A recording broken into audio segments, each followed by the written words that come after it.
Hello everyone, welcome to my channel. Please subscribe and keep watching more details. Steffy makes an unpopular Decison, and Finn pays Liam a visit.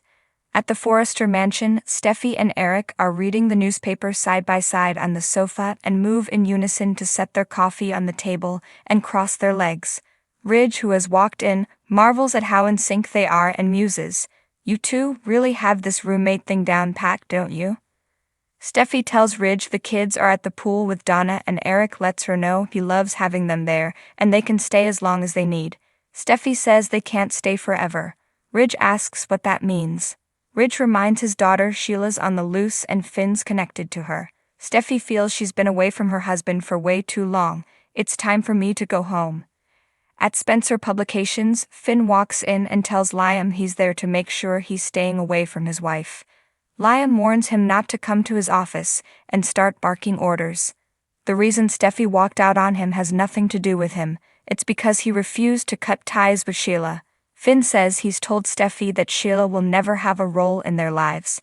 Liam thinks that's a great sentence, but he'll have to prove he's not vulnerable to her. Steffy sees it that way too. Finn accuses Liam of using Sheila to drive a wedge between him and Steffy and making a play for his wife. At Deacon's place, Sheila gives him a rather painful massage and remarks that he seems to be carrying the weight of the world on his broad, handsome shoulders. Deacon agonizes that if anyone finds out she's staying there, Hope and Brooke will have nothing to do with him, and he could lose his restaurant. How's that for the weight of the world?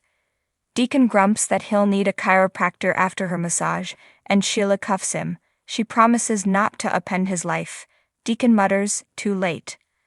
After the massage, Sheila tells Deacon to stop whining like a baby. Deacon thinks the massage picked up intensity when he mentioned Finn having another woman in his life, Steffy. Sheila wonders why he always has to rub that in her face. It was an unfortunate mistake that got out of hand. She'll continue to tell Finn that over and over again until he believes it, until he knows how important she can be in his life. Deacon rolls his eyes. Sheila reminds him that she saved Kelly at the beach. She recalls that Finn thanked her over and over again and called her mom. He doesn't see her as a monster, but his mother. She can see he feels that connection. Steffy and everyone else can try to poison Finn against her, but she believes in that unconditional love and the bond between a mother and her son. At Spencer, Finn knows plenty about Liam's past with Steffy, how he jerked her around and broke her heart more than once. "It's not like that for him, Steffy's it for me." Liam mutters, "Steffy and your mom it seems.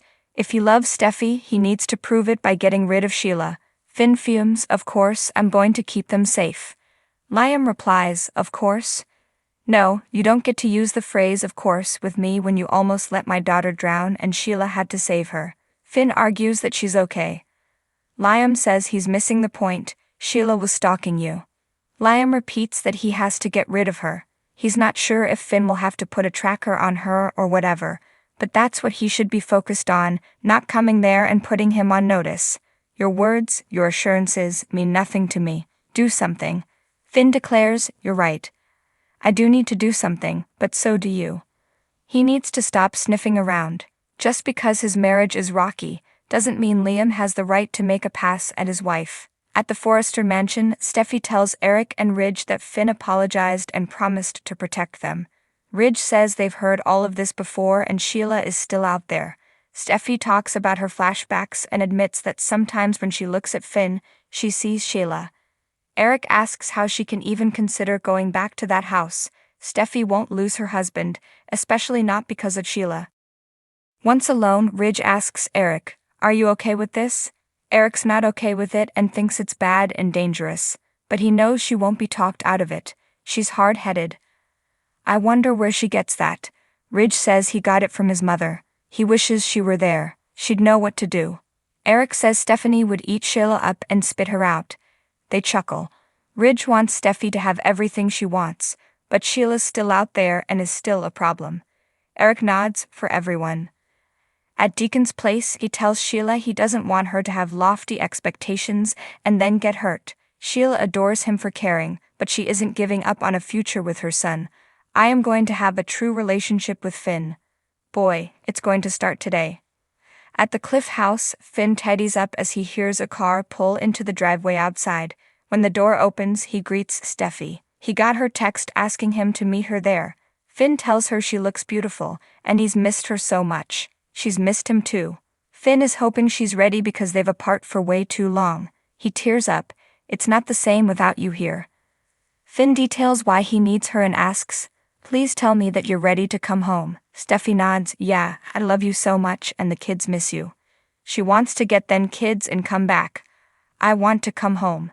They kiss through their tears.